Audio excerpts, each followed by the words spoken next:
Hi everyone, welcome back to my channel, and for you who new to my channel, halo, aku Sincera. Nah, di video ini sesuai janjiku yang kemarin, aku akan membahas secara detail, semoga masih ingat, tentang perjalanan pertamaku ke luar negeri, yaitu ke Switzerland.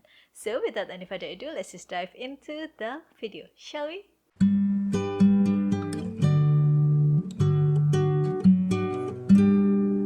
Hal pertama yang akan aku bahas yaitu tentang persiapan-persiapan untuk perjalanan ke Switzerland. Yang pertama yang aku siapkan yaitu money. Pasti ya, karena travel ke luar negeri itu mahal, apalagi ke Europe, jauh lebih mahal. Jadi kita memang saving selama beberapa bulan untuk bisa membayar trip ini gitu. Yang kedua, seperti sebelumnya yang sudah aku bilang, karena ini adalah trip pertama kali kita berdua ke luar negeri, ke Europe, makanya we really excited dan istilahnya kita tuh nggak mau repot. Akhirnya kita memutuskan untuk menggunakan travel agent. Setelah searching-searching nih di Instagram, kita pilihannya jatuh ke atsvacation.id. Kita ngambil paket yang 8 hari. Yang 8 hari untuk tour mono Swiss. Bisa dibilang mono Swiss ya, karena sebagian besar itu kita ada berkutat di Switzerland aja. Kita habis untuk per orang sekitar 22 juta, itu sudah termasuk ya dari tiket, hotel, dan juga biaya visa, itu sudah termasuk semuanya tuh segitu 22 juta. 22 kalau nggak salah di tahun 2022 untuk satu orang. Nah, karena kita udah pakai travel agent, jadi kita cuma nurut aja apa-apa yang mereka perintahkan ya, istilahnya kan kayak gitu. Apa yang harus dipersiapkan itu semua sudah ada dari mereka. Jadi kayak data-data untuk mengurus visa, jadi harus disiapkan dulu karena kita tetap kan untuk wawancara, untuk foto itu harus datang sendiri. Jadi itu data-data untuk visa, terus dari baju-baju atau pakaian yang harus kita gunakan di musim itu tuh kayak gimana. Waktu itu kita juga disuruh bawa payung karena kemungkinan akan hujan, dan ya bener, ada satu hari itu hujan tapi cuma sebentar, untungnya sudah bawa payung gitu. Selain persiapan data-data dan juga baju, kita juga disuruh menyiapkan obat-obatan. Untuk aku dan suami, pasti kita akan bawa pertama tolak angin. Yap, ini beneran obat yang manjur banget. Jadi tolak angin pasti bawa satu box, satu atau dua box gitu. Terus yang kedua, karena aku tuh sering banget sariawan, jadi aku bawa salep namanya Kenalog. Apalagi ya, oh, minyak kayu putih karena aku sering banget mabuk darat atau mabuk laut, pokoknya mabuk perjalanan, aku bawa minyak kayu putih. Hal berikutnya yang perlu disiapkan adalah cash, ya mata uang dari negara itu. Karena aku yang dituju adalah Swiss, jadi kita bawa Swiss franc. Tapi kesalahanku itu kita membawa cash Swiss franc itu banyak, dalam artian semua kebutuhan dari segi makan, oleh-oleh itu bakalan dipenuhi dengan cash yang kita bawa. Pada kenyataannya nggak seperti itu, karena ternyata di sana itu sudah banyak banget atau hampir semua itu bisa menggunakan debit card ataupun credit card. Akhirnya sih ya itu banyak banget duit Swiss franc yang kita masih ada di rumah sampai saat ini. Semoga mata uangnya belum ganti, belum, bukan ganti mata uang ya, uangnya nggak ganti model karena masih ada gitu. Sayang belum sempat dijual lagi ke rupiah. Hai, Editing Sincera here. Ada salah satu hal yang lupa aku bilang tentang uang tunai. Jadi saranku aja kalau kalian pertama sampai di sana, jajanlah, beli apa aja terserah, yang penting kalian bisa dapat uang koin. Karena uang koin itu nantinya akan dipakai untuk misalnya kalian mau ke kamar mandi ya, lagi jalan-jalan terus butuh ke kamar mandi. Dari beberapa kamar mandi umum yang aku temui di sana, kebanyakan itu semuanya pakai uang koin. Jadi benar-benar butuh yang namanya uang koin gitu. Hal berikutnya atau yang keempat kalau nggak salah yaitu noise cancellation headphones or earphones. Ini terkhusus buat kalian yang hanya bisa tidur kalau nggak ada suara di sekitar kalian. Karena dibayangkan aja dari pesawat dari Indonesia ke Swiss itu kita sekitar 16-17 jam, itu udah termasuk transit ya. Jadi dari Indonesia kita ke Abu Dhabi, habis ke Abu Dhabi baru ke Switzerland, ke Zurich. Itu sepanjang itu dengar suara pesawat gitu. Buat yang nggak bisa denger kayak gitu kan, kalau nggak pakai noise cancellation nggak bisa tidur kan, sayang ya. Tenaganya misalnya udah habis karena nggak bisa tidur nyenyak gara-gara dengar suara pesawat. Berikutnya yang aku siapkan yaitu water bottle. Ini terkhusus untuk di Switzerland ya, aku nggak tahu di negara-negara yang lain. Karena di Switzerland itu banyak banget water fountain yang airnya itu bisa langsung diminum, jadi nggak harus beli air kemasan. Perlu diketahui juga karena saat di Switzerland itu kita tuh banyak banget jalan, dan karena saat summer cuacanya itu panas, jadi kalau harus beli air minum, air mineral pun di sana mahal ya. Jadi daripada beli air mineral buang-buang di situ, bawa aja water bottle yang bisa refill gitu. Tinggal kalau waktu ada di lokasi mana ada ketemu water bottle, tinggal diisi aja, bisa dibuat minum gitu. Jadi lebih enak dan lebih ngirit. Lanjut ke hal berikutnya yang akan aku bahas, yaitu culture shock saat aku di sana. Well, sebenarnya nggak kayak culture shock sih, lebih ke kayak khusus untuk pribadiku sendiri, kayak hah? Ada momennya gitu. Yang pertama adalah Switzerland is really dangerously expensive. Ya, aku tahu ya, pribadi aku tahu bahwa Switzerland itu one of the most expensive country to live in the world. But I cannot imagine. Jadi aku nggak membayangkan bahwa akan semahal itu.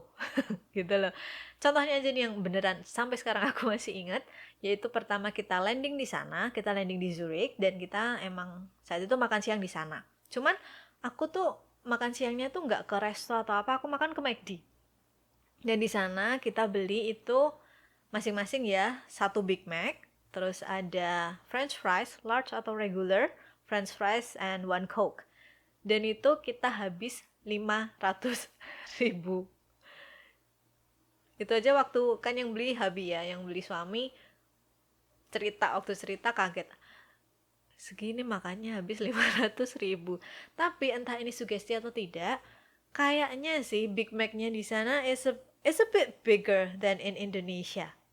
Dan dagingnya juga kayaknya sih rada lebih tebal, tapi nggak tahu, again ini sugesti atau tidak, karena emang lagi berada di negeri orang, jadi kesannya everything is bigger, everything is more expensive gitu, mungkin aja, cuman ya feelingnya sih gitu. Hal yang kedua, air bersih di mana-mana. Ya seperti yang sudah aku bilang sebelumnya ya, bahwa di Switzerland itu a lot of water fountains everywhere, jadi tersebar di seluruh kota, dan airnya bisa langsung diminum, and airnya itu seger banget, beneran rasa air pegunungan lah, seseger itu. Tapi yang bikin aku pertama kali aduh gimana ya, itu saat aku minum air keran yang ada di hotel. Karena ya kalau di Indonesia biasa lah ya, air keran di hotel juga nggak bisa langsung diminum, yang ada kita nanti bakalan diare ya kan. Tapi itu bisa, dan pertama kali nyoba kayaknya rada aduh bisa nggak ya, tapi ya akhirnya karena sudah dibilang bisa, akhirnya kita minum. Cuman sih memang rasanya nggak sesegar water fountain yang di kota itu, beda tapi tetap aman untuk diminum. Yang berikutnya, hewan unggas di sana itu ramah-ramah dalam arti mereka nggak segitu takutnya dengan manusia gitu. Jadi aku lihat di sana tuh ada burung merpati, ada burung gagak, ada bebeknya juga warnanya bagus-bagus, terus ada angsa yang cantik banget angsanya, dan mereka semua itu kalau kita deketin atau paling nggak tuh jalan berdampingan jarak kurang dari 1 meter tuh nggak takut gitu, nggak yang langsung terbang atau gimana, enggak ya, santai aja mereka jalannya. Jadi beneran again momen yang wow. Selanjutnya yaitu banyak banget toko-toko di sana yang tutupnya awal. Yep. Contoh kalau misalnya di Indonesia kita ke toko-toko apa ya, kayak Alfamart, Indomart, atau mungkin ya kayak toko baju atau mall, itu kan paling tutup jam 9 atau jam 10 ya. Tapi di sana itu jam 8 udah sepi. Sepi dalam arti tokonya itu sudah pada tutup. Jadi pertama kali kita di sana kan rencana habis tour kita pengen nih jalan-jalan atau sekedar lihat-lihat baju-baju atau mungkin toko-toko kayak souvenir gitu. Cuman nggak bisa karena kita selesai tour tuh jam 7 sampai jam 8 ya. Jam 8 tuh paling malam. Udah pada tutup, jadi ya sepi. Yang ada kalau kita mau tetap jalan-jalan dan tetap nongkrong-nongkrong ya di kafe atau bar-bar itu di sana semuanya atau kebanyakan itu buka sampai malam, sampai jam 12 sampai jam 1-an gitu. Tapi untuk belanja sudah nggak bisa karena udah pada tutup. Selanjutnya yaitu di hari Minggu adalah hari tenang mereka. Yep. Jadi di hari Minggu itu nggak ada satupun, at least yang aku lihat ya, itu toko yang buka. Dari supermarket, dari rumah makan, dari toko souvenir, sama sekali nggak ada yang yang buka gitu. Jadi kita tuh zonk banget saat di situ. Kebetulan hari terakhir kita di sana adalah hari Minggu sebelum kita pulang ya. Jadi kita pulangnya hari Senin. Untuk travel terakhir itu kita hari Minggu. Jadi persiapan nih karena hari terakhir kita pengennya pergi nih pagi-pagi, kita keluar lah kok sepi. Nggak ada yang buka, di jalanan juga sepi banget, jadi beneran hari tenang deh buat mereka gitu. Yang berikutnya adalah tip. Ya, jangan banget lupa untuk memberikan tip tiap kalian ke resto atau ke rumah makan di suatu negara. Karena ya nggak enak aja, nih kejadian sih di aku. Pertama kali kita makan di resto di sana, maybe because I'm just so excited to go abroad for the first time, aku nggak searching dulu soal tip. Jadi di resto pertama kita datang, sayang banget saat itu kita tuh nggak ngasih tip karena kita nggak tahu. Jadi I feel really bad about that, dan sayang banget kita juga nggak bisa kembali ke resto itu karena kan setiap hari pindah lokasi. Ya nggak, masih kerasa nggak enak sih kalau inget gitu. Dan akhirnya di hari berikutnya kayak ada, kita keinget lah, tiba-tiba keinget aja, oh ya kita belum kasih tip nih. Jadi di hari-hari berikutnya tiap kita ke resto kita selalu kasih tip. Jadi jangan lupa banget untuk searching dulu karena tiap negara tuh kan kayak unwritten rules-nya soal tip itu kan beda-beda. Bisa di negara A tipnya dikasih 10% atau 5%. Jadi searching dulu soal tip itu penting banget. Hargai kebiasaan mereka.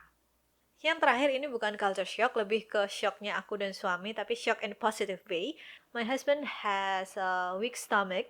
Dia sering banget mengalami yang namanya sakit perut. Apalagi kalau pergi dolan gitu, waktu kita main lah, entahlah kemana, cuman keluar kota atau kemana, kadang atau bisa dibilang sering tuh dia mengalami masalah dalam perut. Tapi entah kenapa, waktu kita ke Switzerland, 5 hari di sana itu perut dia tuh in a great condition, dan kayak kerasanya tuh malah jauh lebih sehat saat di sana, entah itu dari air minumnya yang lebih bersih atau dari segi makanannya kita nggak tahu, but it's a calm moment for me and my husband, but in a positive way, so that's great. Yang berikutnya yang akan aku bahas yaitu seputar oleh-oleh. Buat kalian yang senang banget beli oleh-oleh untuk keluarga ataupun untuk diri kalian sendiri, dengerin apa yang akan aku sampaikan berikut ini ya. Jujur nih ya, hal pertama apa yang terbersit di benak kalian kalau misalnya ada keluarga ataupun teman-teman yang minta oleh-oleh? Kalau aku pribadi, pasti yang terbersit adalah gantungan kunci, ini yang pertama, dan juga magnet kulkas. Ini pasti dua ini. Kalau aku akan lebih pilih untuk beli magnet kulkas kayak gini. Kenapa? Karena magnet kulkas ini bisa untuk pajangan ya kan, nggak cuma di kulkas. Pokoknya semua, I'm so excited, I'm sorry. Pokoknya semua yang ada permukaannya ada magnetnya tuh bisa dipakai.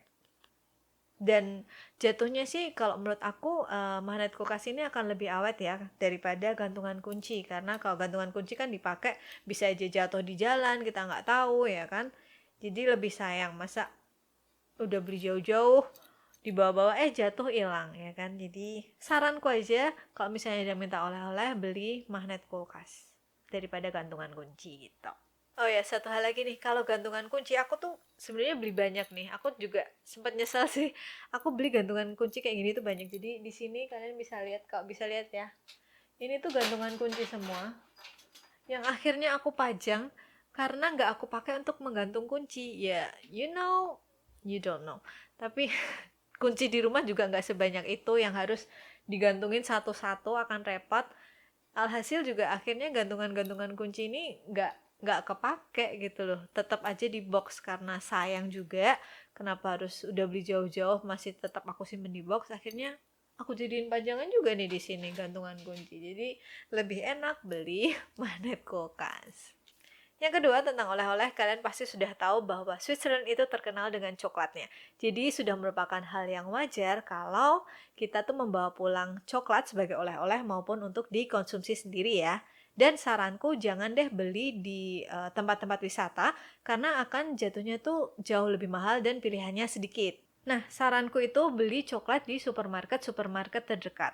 Di Swiss ada dua yang terkenal, ada Coop dan ada Migros. I'm sorry if I pronounce the name wrong, I believe that I'm gonna butcher the name. Tapi ada dua, ada Coop dan Migros itu. Dan kalian jangan khawatir nggak nemu 2 supermarket itu karena sudah tersebar di mana-mana. Kalau aku beli di Coop, di sana itu banyak banget pilihan coklatnya dan banyak banget diskon gede-gedean saat itu ya.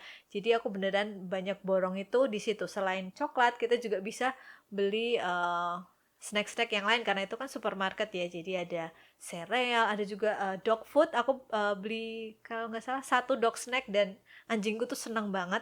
Tapi sayang ya karena belinya jauh dan di sini nggak ada. Too bad, but it's good. Again, harganya untuk coklat, khususnya untuk coklat tuh harganya jauh lebih murah daripada di sini, gitu. Nah, ini tambahan sedikit khusus dari aku, gimana sih caranya aku menyimpan memori-memori selama liburan.